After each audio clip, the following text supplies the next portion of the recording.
पेक्षा आमचंच आज जाहीरपणाने एक मत आहे. चला जाऊ द्या, मला ही विनंती करायची नव्हती, पण मला माझ्या समाजासाठी करायची, कारण आम्हाला तोडगा काढायचा आहे. आम्ही मजा करायला आलेलो नाहीत मुंबईला. माझा लोक इथं गाऱ्यात थंडीत कुडकुडतात. जितकेच मुंबईचे हाल आहेत तितकेच आमचेसुद्धा हाल आहेत. आमचं बी सोपं नाही, दोघांचे हाल होऊ द्यायचे नाही. आता ही सरकारच्या हातात.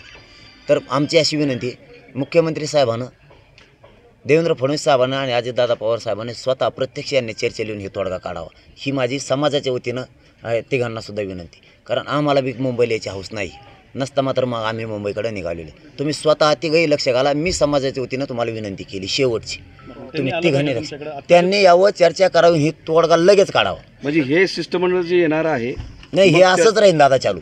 हे शिष्टमंडळ आलं, ते जुनं आलं, नवं गेलं, दुसरे बिचारे विनाकारण मार्ग काढतात. आम्ही त्यांना दोष नाही देणार. पण शिष्टमंडळाकडून काही तोडगा निघत नाही. तिघं बियाणं आता कवर मागर आता तिघं तुम्ही या, एकत्र या, नाही तर तिघात मिळून एखादा या, पण तुम्ही तिघं आता याच्यात लक्ष घाला, ही समाजाच्या वतीनं तुम्हाला विनंती. नाही शिष्टमंडळाकडून आतापर्यंत मनोज जरांगे पाटलांनी शिष्टमंडळाची चर्चा जी आहे ती व्यासपीठावरती घेतली, मग आज बंद दाराआड का चर्चा केली?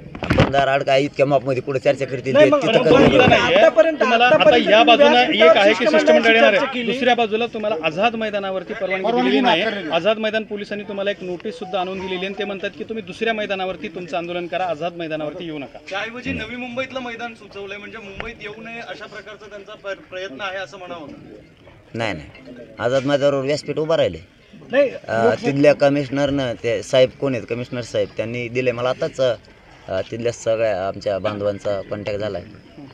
तिथं आम्ही अमरण उपोषण करतो आहे म्हणून. त्याबाबत ते आमचा अर्ज, आमचासुद्धा तिकडून आलेला अर्ज आहे, तिथल्यासुद्धा लोकांचा अर्ज आहे, असं काहीच नाही. आणि तुमचं काय आज भूमिका तुमची वेगळी दिसतीये. तुम्ही शिष्टमंडळाला बंद दाराआड, तुम्हाला कशावर वाटतंय? नाही, अरे बाबा, मी जेवण केलं नव्हतं तिथं, कायच बंदारण फेंदार, माझ्या समाजाला माहिती आहे बंदार नाही काही. वार्ता पसरू नका, काही वार्ता पसरू नका. तिथं सभा घेतली, तिथं माझ्या समाजाला काही प्रॉब्लेम नाही. तुम्हाला काय प्रॉब्लेम आहे? आम्हाला काही प्रॉब्लेम नाही इथं. अरे शिष्टमंडळ नाही येते, अधिकारी येते एक दादा, ते एक अधिकारी येतं, ते फक्त माहिती द्यायला आलेत. हे बघा, ही माहिती द्यायला आले ते. अरे पण माझ्या समाजाला अडचण नाही, त्याने का पैसे दिले का मला आणून काही? अरे मग काय तुम्हाला काय नाही, समाजाला म्हणलं पाहिजे अडचण नाही केलं, असं नाही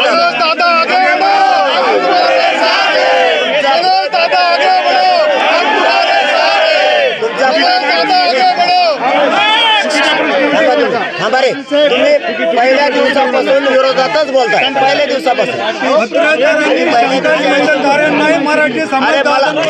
अरे प्रश्न नाही येतो. एक मिनिट मी बोलतो,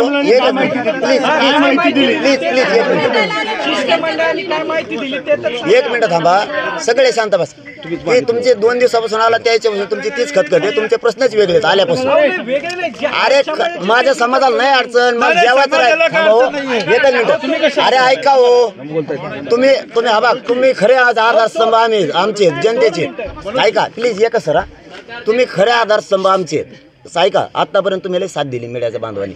मी जेवण केलं नव्हतं तर मला टाइम वाचवायचा होता, म्हणलं चला बोला इथंच, जेवता जेवता बोला. बरं व्यासपीठावर नेलं, पोरं येतं सगळे, तिथंही पोरच होते आंतरवालीत पण. त्यांना विचारलं मी चर्चा करतोय तर तुम्ही गाड्या लाईनीत लावा वेळ जाण्यापेक्षा. आणि ते बी भेटेत, ते म्हणते बाबा लोकात मग आम्ही नाही येत, त्यांचे प्रॉब्लेम आहेत. मग मला जातीचा मार्ग काढायचा आहे, मी तरी वागू तरी कसं?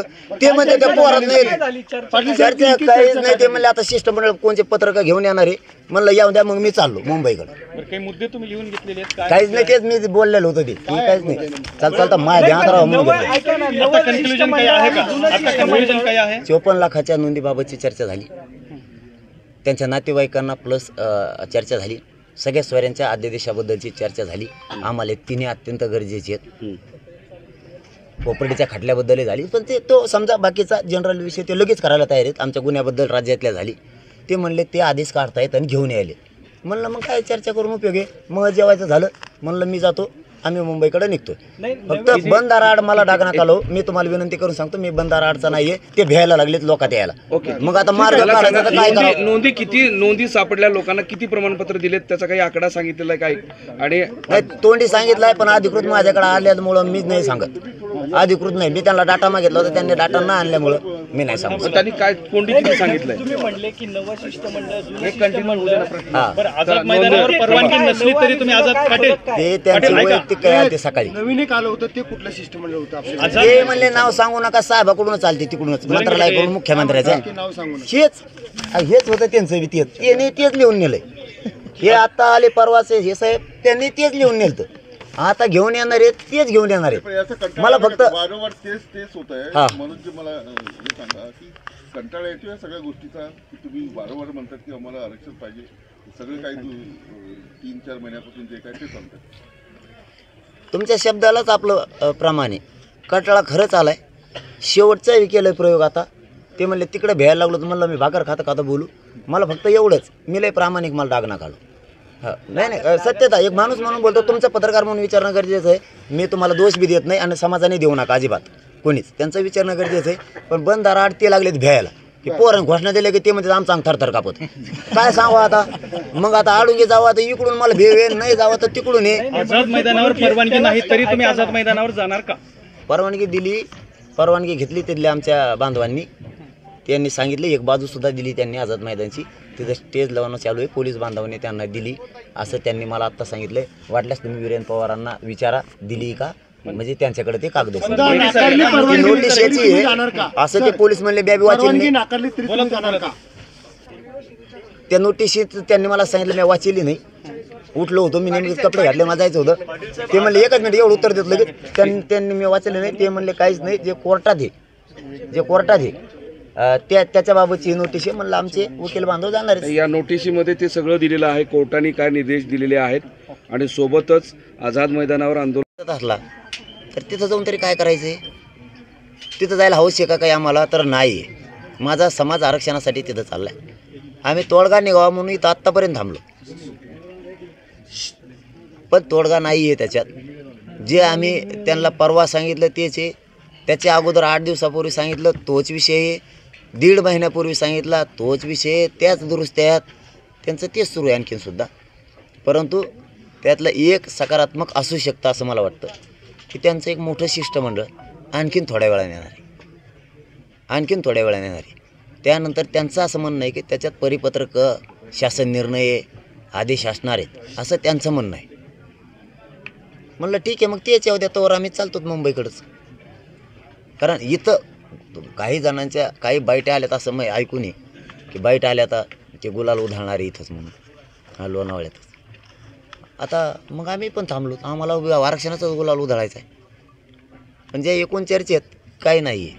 सगळे परिपत्रक येत आहेत, निर्णय येत आहेत, अमुक काढतायत, सगळे सोयऱ्यांच्या व्याख्याचं काढतायत, 54 लाखांचा विषय काढतायत, 54 लाखांच्या नोंदी मिळाल्या त्या नातेवाईकांचा विषय काढतायत. म्हणजे काढतायत, येत आहेत असं म्हणतात, ते काढतायत. मग ते काढणारच आहे समजा आणखीन पण. आणि मग मी नाही थांबू शकत, मला जात महत्त्वाची आहे ना. मग त्यांचं शिष्टमंडळ येणार तर पुढे थांबल, आम्ही तिथं थांबू, पुन्हा चर्चा करू. कधी येणार आहे ते शिष्टमंडळ आणि त्यांची तुमची भेट कुठं होईल? ते म्हणतील तिथं रस्त्यावरतीच. एखादं त्यांना वाटलं मॉप म्हणूया त्याला, आंदोलकांच्या समोर नको, तर मान्य आहे, बाजूला थांबू, आम्हाला तोडगा काढायचा मुंबईपर्यंत जास्त. मोठं आता लगेच निघणार का? म्हणजे कोण असणार आहे त्याच्यात? ते नाही सांगितलं त्यांनी, पण मोठंच आहे. तुम्हाला म्हणजे काय मोठं म्हणजे कोण, मुख्य काय